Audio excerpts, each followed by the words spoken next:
হ্যাঁ বাবা কি বলে? বললাম একটা সুন্দরী মেয়ের নাম্বার দিচ্ছি, নাম্বারটা নিয়ে পটা নিয়ে এলাম মার। বাবা কি বলো, আমি মেয়ের সাথে পটানি আলাপ করতে পারবো না। তুই কি আমার মান সম্মান ডোবাবি নাকি? এই সমাজে কমপক্ষে একটা পুরুষের 15টা বউ, 9টা গার্লফ্রেন্ড আর কমপক্ষে 3টে ডাউরির সঙ্গে প্রেম থাকা দরকার রে। আর তুই একটার সঙ্গে পারিস না? আরে আর আমার পুরো কপাল, আমার মাত্র একটাই বউ, সেটা তোরই মা।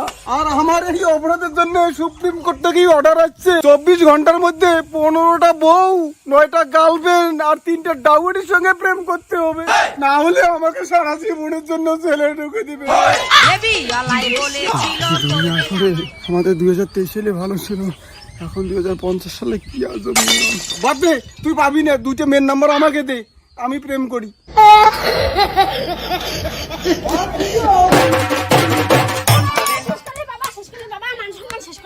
কি মা কি হয়েছে? বাবা তুই বই পড়িস কেন বাবা?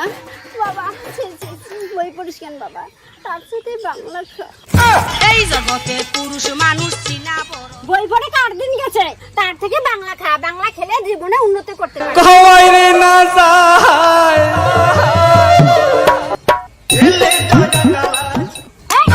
একটা খেলাবে গেলো গেলো গেলো বাংলাদেশের দাড়ি। এইভাবে খেতে হয়।